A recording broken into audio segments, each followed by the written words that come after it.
and there has been some developments on Christian Romero. I mean, this is a bit Jekyll and Hyde, this deal. Bloody hell, toing and froing every day. One day it's on, one day it's off. It wouldn't be Spurs if it wasn't that way. It wouldn't be Spurs if it wasn't any other way. But today, apparently we're back on. We're back on today. As of last night, Mate Moretto said that Tottenham are planning to push for Christian Romero, and Fabrizio Romano last night said that Tottenham are still the only club leading the race for Christian Romero. Talks ongoing with Atalanta to reach an agreement. Work in progress tonight, today too. Personal terms have been agreed. I mean, it's pushing in the right direction at the moment. And also what's been said is that Atalanta are very much pushing for a centre-back today as well, which they think they can get over the line. A centre-back from Hellas Verona, as Fabrizio Romano has stated today. So, I mean, it seems as though this still is pushing in the right direction. Yeah, and Charlie Eccleshare as well provided an update on Romero today. And he said, just on Romero, sources close to the deal remain confident that an agreement on price can be reached, but negotiations are still ongoing. Personal terms agreed, so that won't be an issue. So it seems to be moving in the right direction, and that's the most important thing. I think a lot of us were getting a bit worried about difference in price and whether we can really force through the deal or whether we're going to allow yet again a few million to get away from us. But hopefully it seems to be progressing in the right direction. The fact that Atalanta are already looking at alternatives, and Damasio saying today that that they're looking at the Lazio centre-back Felipe Luis, and they're looking at Demirel as well, Damasio said. So that seems to be very, very promising, that they're confident that Romero is going to go come to Spurs, and it looks like we're confident we're going to get our man. So maybe not too panicky just yet. All the reliable sources seem to be saying that everyone's still confident this deal is going to go through. So hopefully we can get it down the line, get over the line sooner rather than later. But with knowing Spurs, we're still going to haggle as much as possible to kind of get the cheapest deal possible. Yeah, and Damasio did say about this deal this morning, saying a meeting between Tottenham and Atalanta is expected this week to try and close the deal for Christian Romero. And there was an update from Glongari. Let me just try find it. Have you got it up there? Yeah, it says Tottenham are ready to increase their offer from around 50 million and 5 million, 50 million euros and 5 million in bonuses for Romero. Spurs are very confident of finding an agreement with Atalanta. I want to thank Zyle Frosty for tagging me in that, because I was looking for it. But yeah, that is the latest at the moment with the Romero deal. So as of yesterday, there was a difference in price, and Alistair Gold saying talks have slowed and things like that. As of today, things seem to be picking up again, and there's more confidence this deal will get done and over the line. I think the most telling thing is I don't think usually clubs really look at alternatives seriously unless they're really confident that a deal is probably going to go through for the sale. So I think the fact that Atalanta in advance talks to other players, I think says a lot. Yeah, I think so as well, and it looks as though, I mean, I don't want to look a bit naive here and seeing that we haven't been around the block in this sense before, but it does seem like it is pushing in the right direction, and I think that this deal's going to get over the line. I genuinely believe that, but I don't know if I'm being naive or not. A Spurs fan. But a lot of Spurs fans don't think this is going to get done because of what's been done in the past. Yeah, and I don't blame them. Until it's like signed and sealed. It's always up in the air with Tottenham. There's always a chance he'll fall down at some point. But at the moment, it seems positive. So let's hope that we can get it. We can get it over the line. Looks like it's going to bleed into next week, so I'm not going to know probably until we have till Tottenham sit down again with Atalanta and really iron out the specifics. But it seems like Tottenham might push the boat out a tiny bit and to try and force the move and get it over the line. So that's promising. If we do end up getting this deal over the line for 50, 55 million euros, whatever it may be, do you think that's a deal that presents good value? Yeah, because what if 50 million euros plus bonuses, so that's like what, 42 million? 5 million in bonuses, he's saying, Glongari.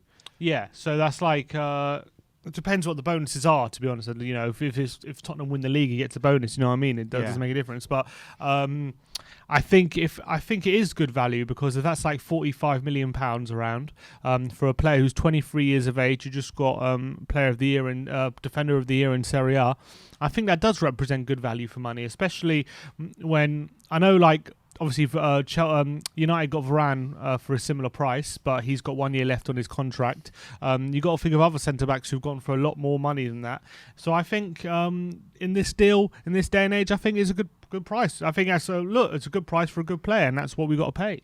Romero said last night that Barcelona are not in the race at all, and they might have been considering making a loan offer, but it doesn't seem to be the case. And he also said that Tottenham seem to be the only team in the running for Christian Romero.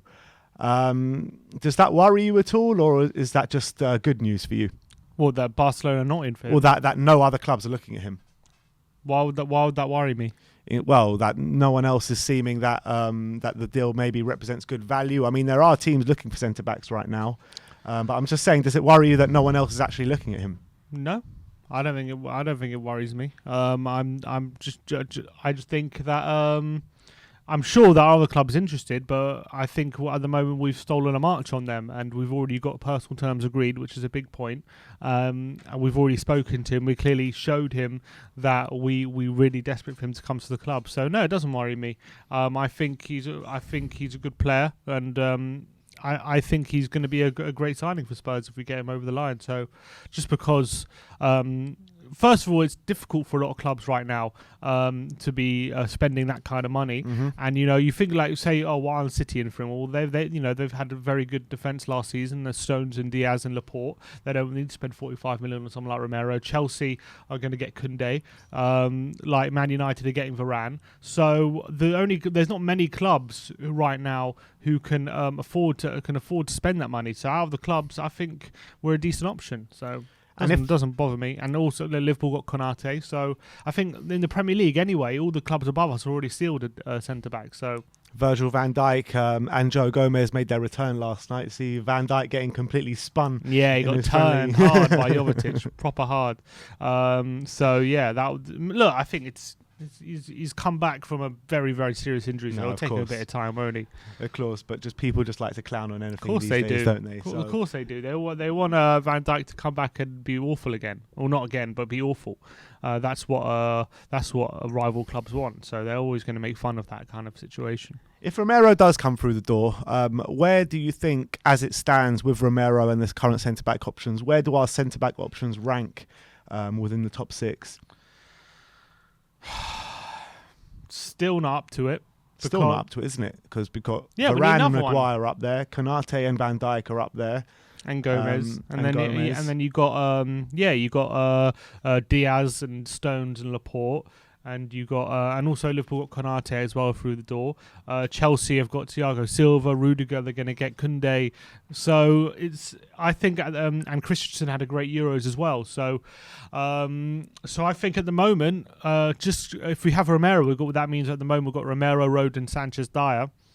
No, it's still not in the top four. If we get another one, and depends who it is, but maybe we could have a bit of an argument. But at the moment, still quite a way outside the top four, I would say, in terms of centre-back options. Would you say it's better than Arsenal's options in terms of Ben White and Gabriel and them? Yeah, I would say it's better. Well, yeah, because I think Romero he's much better than anyone Arsenal will have, like much better. Mm-hmm. So I think him plus like Rodon, I think we will just shade Arsenal's best centre-back pairing. But it's not by that much, because I think Gabriel's pretty good. He had a decent first season. And Ben White, I think, is an upgrade on what they have. So I think they are improving on that side. But I think Romero would make a big, big difference. And in terms of his perfect centre-back partner to who we have right now, you'd probably say either Joe Rodon or Eric Dyer, wouldn't you? Yeah.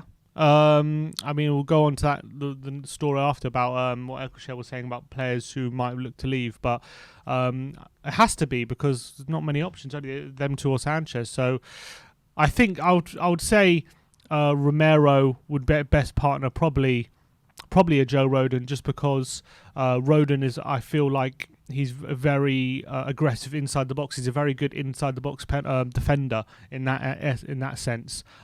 He's not so much like Romero, where he's as comfortable coming into the center of the pitch and being that aggressive. He's very good at like clearances and heading the ball away and stuff like that.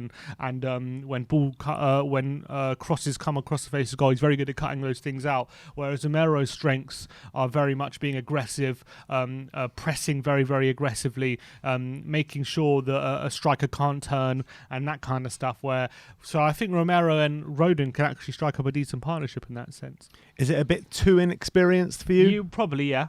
But they could grow. Look, if we're going into it with Romero and Rodon next season, there's going to be mistakes made and it's going to be a learning curve. And I think you'd have to say like it would have to be a bit of like you'd have to give it a season. And I don't think it's going to be a calamity or anything like that. I think it'll be good, but I think it'll be like one of those. It'll be one of those seasons where a bit of transition where they have to have their mistakes together to kind of learn together, and then maybe after a season we might see like real good quality. I mean, this is a real transitional season we're going into now, isn't it? Third in a row. Yeah, but I mean, the last two, like, we hadn't had that kind of rebuild. It seems as though we're kind of somewhat getting it this summer. So for me, I feel like this is a proper transitional season. Maybe, hopefully, the last transitional season. Yeah, I hope so. I mean, it's a bit frustrating that we're transitioning for so long, and you would hope that this season we could kind of get ourselves together. But you're right, you can't expect anything else other than a transitional season this season. And really, we're going into it. I mean, the last two seasons, we still went into it with hope of getting top four. We thought we could potentially break into that top four again. But the majority of the fan base, including me, thinks maybe top four might be a bit too far for us this season. I can't. And that we are so far behind. I mean, in terms of points last season, we weren't. But in terms of, I think, quality of the squad right now, especially in defence, where we're at, I just think we're so far behind. The other teams are progressing. They've already signed big upgrades in the positions that they were weak last season. They were already moving ahead of us last season with, United having a great season, finishing second, unbeaten away from home all season. Man City obviously won the league. Liverpool obviously had a horrific season, but they got all their injuries back now, so they're going to improve. And then Chelsea got Champions League win, so they're going to be buoyed by that. And they've already improved as well. And yet Spurs are still playing catch up. So as of right now, yeah, we're still very, very far behind. We've got so much work to do if we're going to even a tiny bit catch up on them, let alone completely compete with them for top four. So I think right now it's way too early to say we can compete for top four. Unfortunately, that's just where we're at. Yeah. I wish it wasn't, but that's the case. I think you're absolutely spot on there.